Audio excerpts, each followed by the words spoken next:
반갑습니다. 예. 오늘은 정초기도 입제를 맞이해가지고 바로 요 앞에 며칠 전에 제가 부처님께서 급고독 장자에게 한 법문을 가지고 좀 이야기를 했습니다. 오늘은 대바다타와 얽힌 일화에 관련되어서 부처님이 하신 말씀을 가지고 잠깐 법문을 해볼까 합니다. 대바다타는 이제 한역 경전에서는 제바달다라고 그렇게 쓰기도 합니다만, 어쨌든 부처님 제자 중에 부처님과 같은 석가족의 왕자 출신인데 승가의 분열을 일으키고 나중에는 이제 술 취한 코끼리로 부처님을 해하려 했던 이제 그런 분이 대바다타입니다.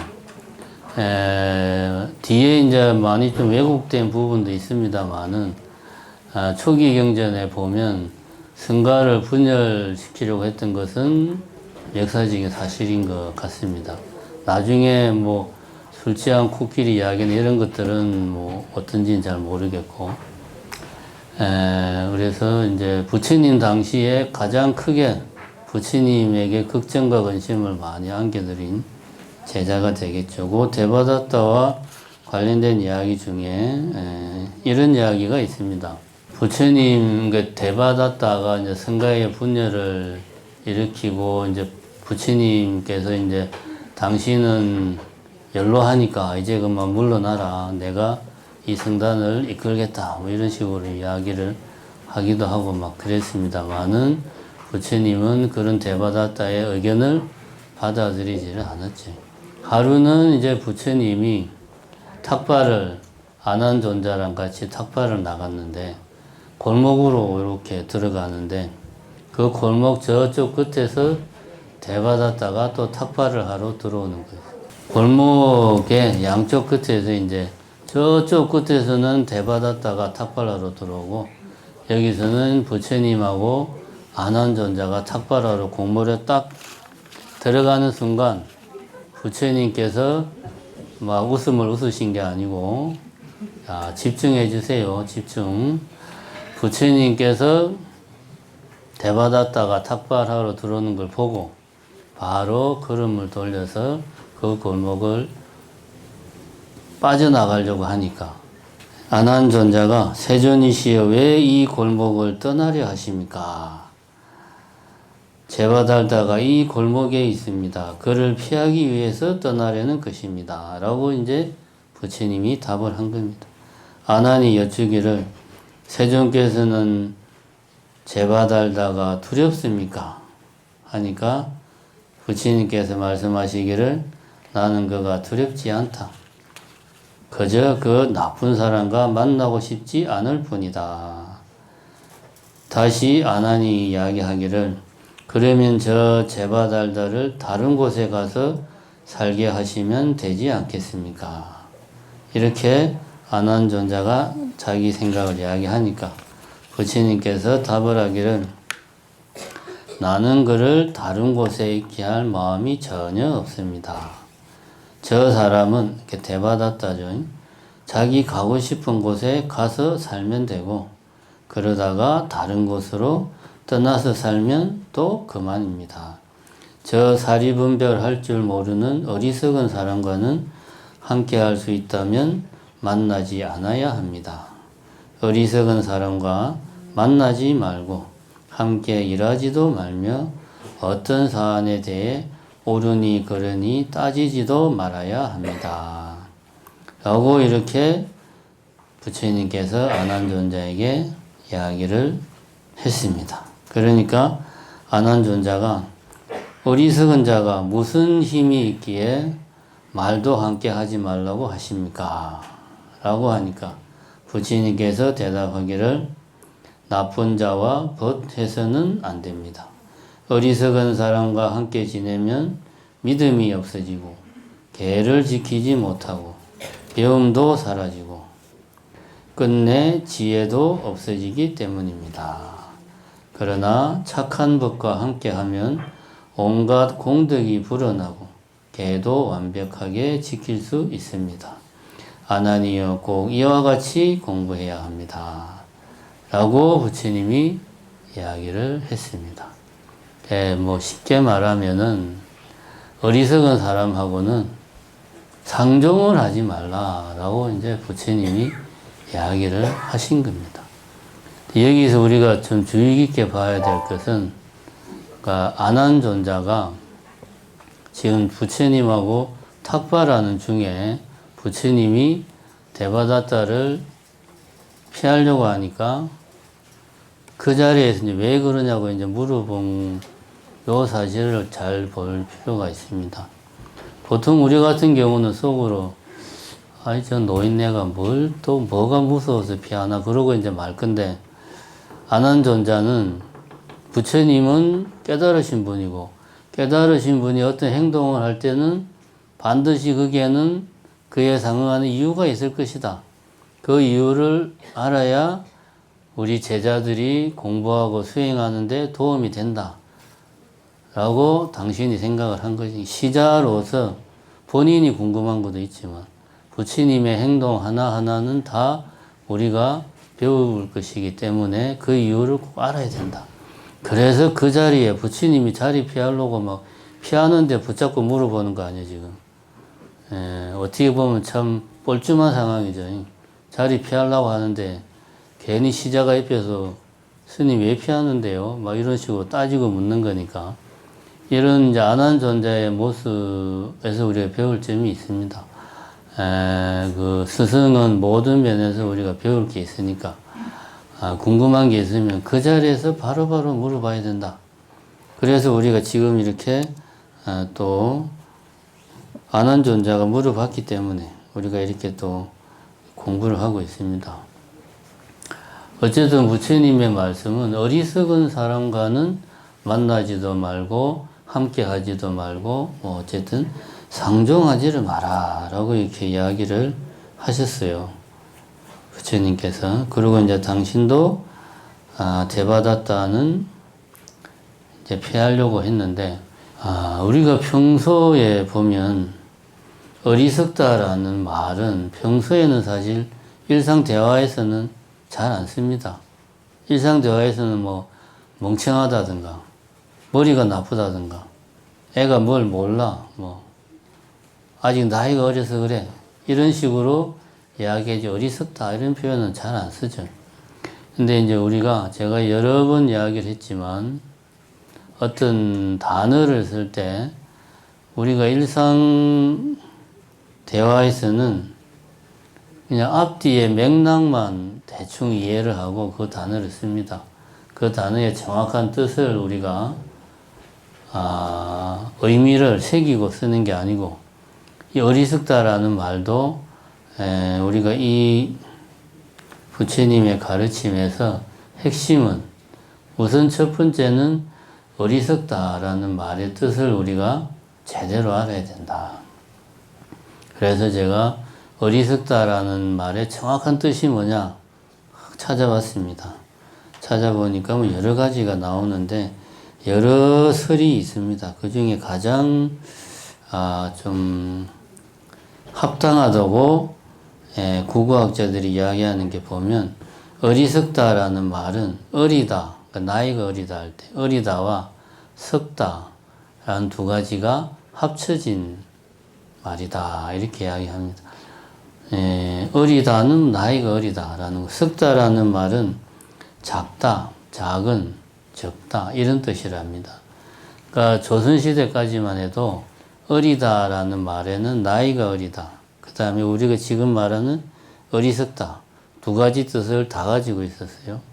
그래서 훈민정음에 보면 그런 말이 나오죠. 어린 백성이 니르고저 홀빼이셔도 뭐 어쩌고 저쩌고. 여기서 어린 백성은 나이가 어린 백성이 아니고 어리석은 백성들이 뭔가를 뭐 하고 싶어 해도 글을 몰라가지고 제대로 못한다 이런 의미죠. 조선시대만 해도 어리다라는 말은 나이가 어리다와 어리석다 두 가지 의미가 있었는데, 요거 이제 조선 후기로 넘어가면서 어리다는 나이가 어리다 쪽으로 뜻을 쓰게 되고, 그래서 어리석다라는 쪽으로 뭐 생각이 짧다거나 이런 식으로 할 때는 어리석다라는 식으로 쓰게 되었다고 합니다. 그러면서 뒤에 석다라는 표현을 붙인 건데, 석다라는 말은 지금은 안 쓰지만 뭐 작다, 적다 이런 뜻이랍니다. 그럼 어리석다라는 말은 나이가 어리고 생각이 적다 이런 말이죠. 나이가 어려가지고 생각이 짧아, 뭘 몰라, 정신적으로 성숙하지가 못했다, 이런 의미를 가지고 있는 게 어리석다라는 뜻입니다. 우리가 일상생활에서 이야기하는 뭘 모른다, 뭐 잘못 알고 있다 이런 의미보다 좀 정신적으로 아직 성숙하지 못했다, 마치 육체적으로 성숙하지 못했듯이 정신적으로도 성숙하지 못했다, 이런 의미로 어리석다라는 말이 쓰이고 있다. 그럼 정신적으로 성숙하지 못했다는 게 무슨 말이냐? 정신적으로 성숙하지 못했다는 말은 정신적으로 성장하는 게 부족하다는 말이지.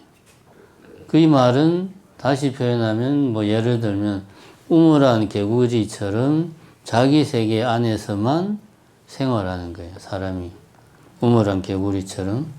그 다음에 우물안 개구리처럼 자기 세계 안에만 있으니까 다른 사람의 말을 잘 들어요, 안 들어요? 다른 사람 말은 잘 안 들어요. 그 다음에 우물안 개구리처럼 자기 세계 안에만 있으니까 다른 사람의 어떤 감정, 일에 공감을 잘 할까요, 못 할까요? 공감 능력도 별로 없어. 자기밖에 몰라. 자기 고집이 세요. 가만히 보면은 세상은 뭐 이런 거야 라고 자기 나름대로는 세상에 모르는 게 없어. 다 알아. 뭐 사는 게 그런 거지 뭐. 그냥. 이게 이제 정신적으로 성숙하지 못한 사람의 특징이에요. 다 따지고 보면 누구 이야기하는 겁니까? 우리 이야기하는 거잖아요. 그지? 뭐 솔직히 가슴에 손을 얹고 내 자신부터 생각해 보면 다 우리 자신들을 이야기하는 거예요. 우리가 사실은 다 어리석은 사람이에요. 어리석다는 사람의 특징, 핵심은 뭐냐? 내가 내 생각의 우물 속에 갇혀서 내 스스로가 살아가고 있다.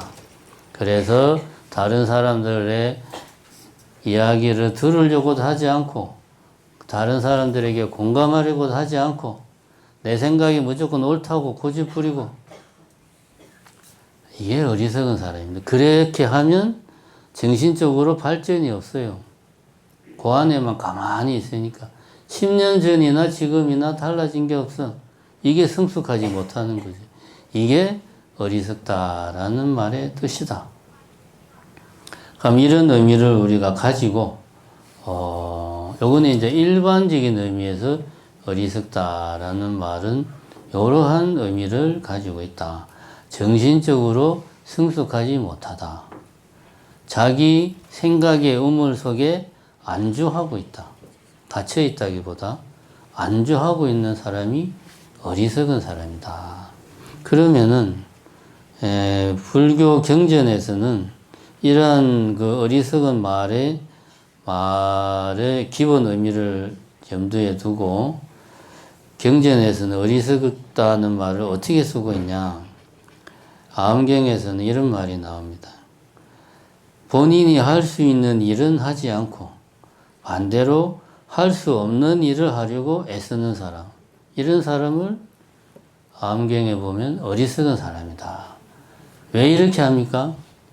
자기가 어떤 사람인지를 잘 모르는 거예요. 자기가 어떤 적성이 어떻고 재능이 어떻고 자기 능력이 어떤지는 전혀 생각하지 않고 하고 싶은 거면 무조건 하고 싶다고 덤벼드는 사람, 어리석은 사람이다. 이렇게 이야기하면. 그럼 지혜로운 사람은 반대죠. 자기가 할 수 있는 일이 뭔지를 정확하게 알고 그 일을 해내는 사람이 지혜로운 사람이다. 이렇게 이야기를 하고 있습니다. 또 다른 경전에서는 신구의 삼업이 온전하게 갖추어져서 선한 업을 쌓는 사람이 현명한 사람이고, 신구의 삼업으로 악업을 쌓는 사람이 어리석은 사람이다. 신체적으로 행동으로 악업을 쌓고, 말로서 악업을 쌓고, 생각으로 악업을 쌓는 사람이 어리석은 사람이다. 이렇게 이야기를 하고 있습니다. 그러면은 일반적인 의미의 어리석다. 즉, 자기 생각의 감옥에 안주해 있는 사람. 그 다음에 경전에서 이야기하는 신구의 삼업에서 악업을 짓고도 그걸 모르는 사람. 이 어리석은 사람이다. 이렇게 봤을 때, 그럼 불교적인 입장에서 봐서 어리석은 사람이라는 것은 다른 게 아니지. 우리 중생들은 다 태어날 때 보면 이미 도인이 되어서 태어난 게 아니에요. 그죠? 그럼 우리 여기 이렇게 있을 필요가 없죠. 태어날 때는 그냥 부처가 될 가능성만 가지고 태어납니다. 우린 중생으로 태어나요. 태어나는 순간 우리를 지배하는 가장 큰 원동력이 뭡니까? 살고 싶다는 거예요. 그래서 갓난아기가 태어나자마자 응애응애하고 우는 게 빨리 젖달라, 나 추워, 나 살고 싶어, 그 이야기거든요. 태어나는 순간부터 우리는 욕망의 힘으로 살아갑니다. 그게 번뇌의 출발점이다. 그러니까 우리는 아무 생각 없이 행동하고 말하고 생각하면 그게 다 깨달음과는 반대로 가는 거예요. 그게 악업을 짓는 겁니다. 어리석은 사람은 자기 자신이 번뇌 속에 살고 있다는 걸 모르는 사람이 불교적인 관점에서 보면 어리석은 사람. 불교적인 관점에서 보면 내가 어리석다는 걸 모르는 사람이 어리석은 사람이에요. 내가 태어날 때부터 번뇌 속에서 욕망에 끄달리면서 산다라는 걸 모르고 아무 생각 없이 지금 현재 자기 모습, 자기 생각에 안주하는 사람이 어리석은 사람이다. 이렇게 불교적으로 우리가 이야기를 할 수 있습니다. 그러면은 정도의 차이는 있지만 예를 들면 누구는 80% 어리석고 누구는 75% 어리석고 정도의 차이는 있지만 우리는 다 어리석은 중생이에요.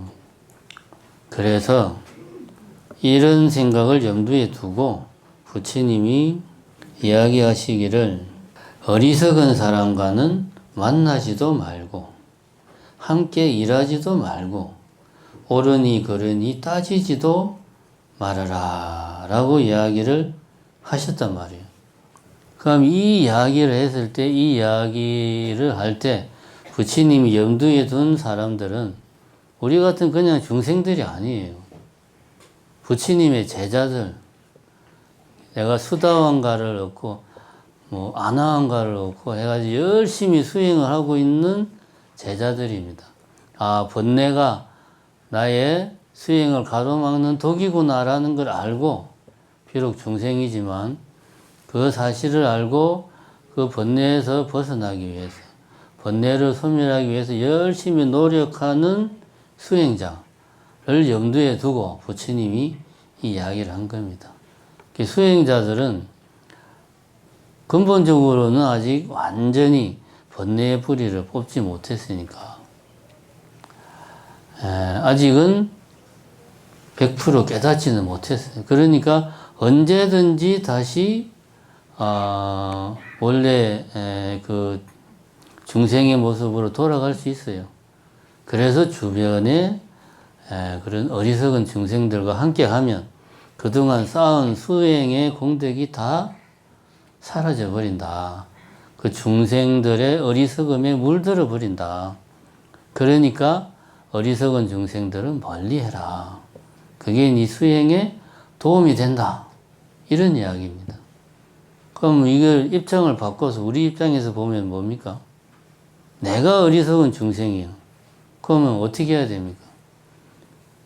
내가 주변 사람 주변 이웃과 친지들에게 도움은 못 될 망정 걸림돌은 안 되게 살아야 돼. 내가 내 주장만 하고 내가 옳다고 따지고 주변 사람의 어떤 고통에 공감하지 못하고 주변 사람 이야기를 듣지 않고 이렇게 하는 내 행동을 내 스스로 좀 알아야 된다 이거지. 아, 내가 어리석은 중생이구나. 우리 입장에서는 부처님의 말씀을 이런 관점으로 우리가 이해를 할 필요가 있다. 그래서 내가 참 어리석은 중생이구나. 오늘부터라도 열심히 수행의 길로 가야 되겠다. 라고 생각하는 게 부처님이 말씀하신 어리석은 사람과는 만나지도 말고 일하지도 말고 옳으니 그르니 따지지도 말라라는 말을 우리는 이렇게 이해를 해야 된다. 그 뒤에 부처님이 하신 말씀을 보면 어리석은 자와 함께 지내면 믿음이 없어지고 계를 지키지 못하고 배움도 사라지고 끝내 지혜도 없어진다. 이렇게 이야기를 했습니다. 바로 요 앞에 며칠 전에 제가 법문할 때 보시보다 중요한 게 무엇이냐? 보시보다 중요한 것이 뭐냐? 보시보다 중요한 것은 삼부에 기이하는 것이다. 믿음. 믿음보다 중요한 게 뭐냐? 오계를 지키는 거다. 오계를 지키는 것보다 중요한 게 뭐냐? 자비심을 품는 거다. 자비심을 품는 것보다 중요한 게 뭐냐? 지혜를 밝히는 거다. 라고 부처님이 극고독 장자에게 법문을 했습니다. 여기 나오는 이야기, 그 이야기를 그대로 하고 있는 거지.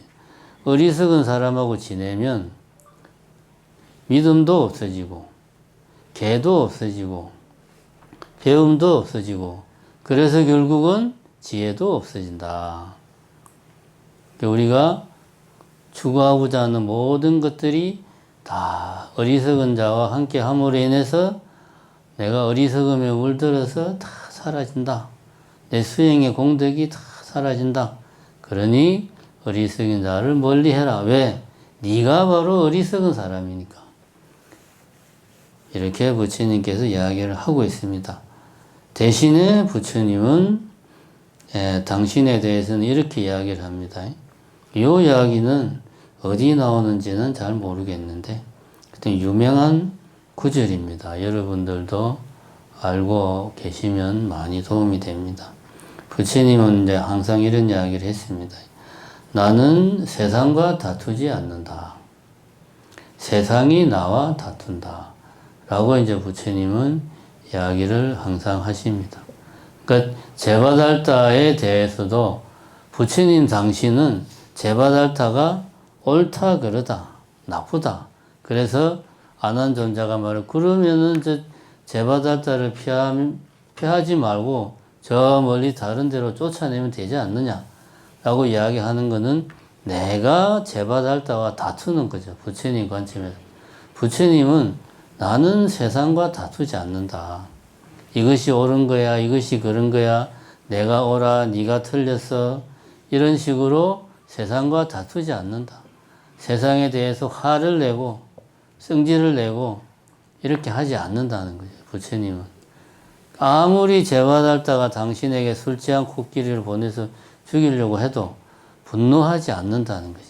다만 세상이 나에게 다툴 뿐이다.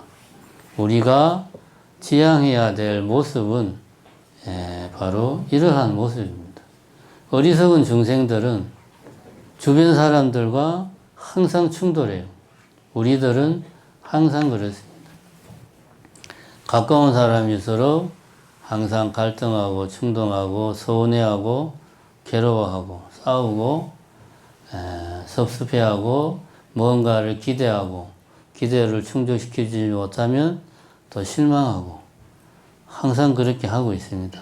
그러나 나는 세상과 다투지 않는다라는 부처님의 말씀을 잘 우리가 가슴에 새기자. 그 말은 내 안에서 번뇌의 뿌리를 내가 다 뿌리 뽑겠다. 설령 내 안에서 본래를 내가 다 뿌리 뽑지 못했더라도